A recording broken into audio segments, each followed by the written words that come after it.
नमस्कार, मैं हूं आपके साथ मुबश्शर परवीन और आप देख रहे हैं फोकस भारत। शुरुआत करते हैं आज की टॉप 10 खबरों की। आम आदमी पार्टी के राष्ट्रीय संयोजक और दिल्ली के पूर्व मुख्यमंत्री अरविंद केजरीवाल रविवार को जंतर मंतर पर आयोजित जनता की अदालत में शामिल हुए। इस दौरान उन्होंने दिल्ली विधानसभा चुनाव की तैयारियों का भी आगाज कर दिया है। अरविंद केजरीवाल ने बीजेपी पर बड़ा हमला करते हुए कहा, इन नेताओं को केस और मुकदमों का फर्क नहीं पड़ता, इनकी चमड़ी मोटी है। हालांकि मैं ऐसा नहीं हूँ, मैं नेता नहीं हूँ, मेरी चमड़ी मोटी नहीं है। मुझे झूठे केस लगने से फर्क पड़ता है, मुझे चोर और भ्रष्टाचारी कहा जाता है तो मुझे फर्क पड़ता है।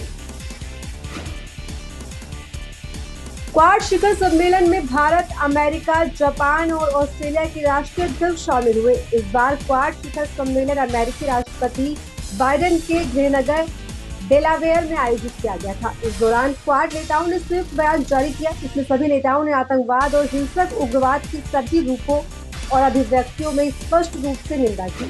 इसके अलावा क्वाड नेताओं ने पूर्वी और दक्षिण चीन सागर की स्थिति को लेकर भी चिंता जाहिर की।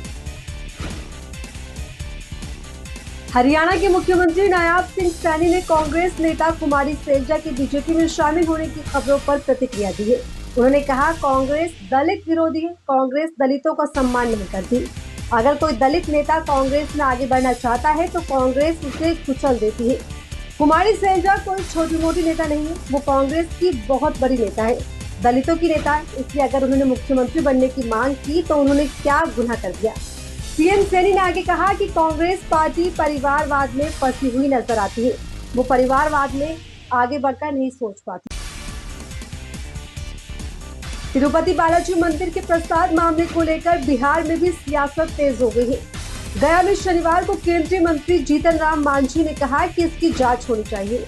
अब कोई व्यापार के दृष्टिकोण से भी कुछ कह देता है। साधारण बाजारों में भी कई बार ऐसा सुनने को मिल जाता है कि अमुक सम्मान में अमुक चीज है तो ऐसे में उसका बाजार डाउन हो जाता है, ऐसा दूसरे प्रतिद्वंदी कह देता है।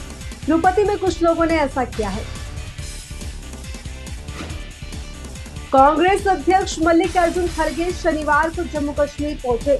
यहां पर उन्होंने पार्टी उम्मीदवारों के लिए प्रचार किया। इस दौरान खड़गे ने बीजेपी की गारंटियों पर हमला बोलते हुए कहा कि आपने जम्मू कश्मीर के लिए क्या किया है, इसका कोई जवाब आपके पास नहीं है। इस पर केंद्रीय मंत्री ज्योतिरादित्य सिंधिया ने पलटवार करते हुए कहा, कांग्रेस के राष्ट्रीय अध्यक्ष मल्लिकार्जुन खड़गे के बयान को लेकर केंद्रीय मंत्री ने कहा कि पहले मल्लिकार्जुन खड़गे बता दें उन्होंने कितनी गारंटियों को कर्नाटक और हिमाचल प्रदेश में पूरा किया है।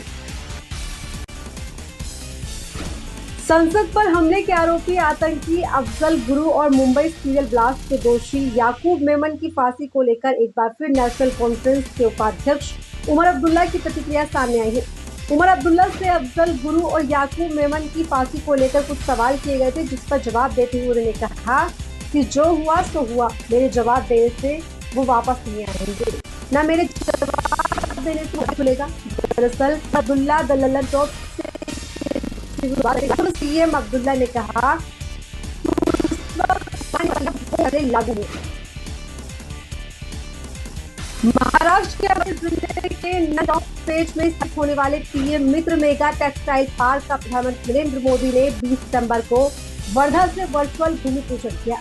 इस दौरान अमरावती में आयोजित कार्यक्रम में प्रदेश के उप मुख्यमंत्री देवेंद्र फडणवीस ने पूर्व सांसद नवनीत राणा की कड़ी मेहनत की खूब सराहना की।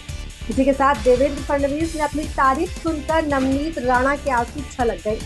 अमरावती में आयोजित कार्यक्रम में बीजेपी सांसद अनिल गोंडे, पूर्व सांसद नवनीत राणा, विधायक रवि राणा समेत अन्य नेता और शामिल हुए।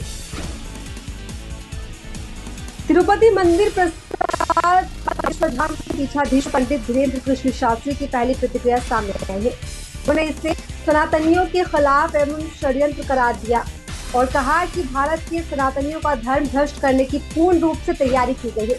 धीरेन्द्र शास्त्री ने आंध्र प्रदेश सरकार से सख्त कानून बनाने और दोषियों को फांसी की सजा दिलाने की मांग की है।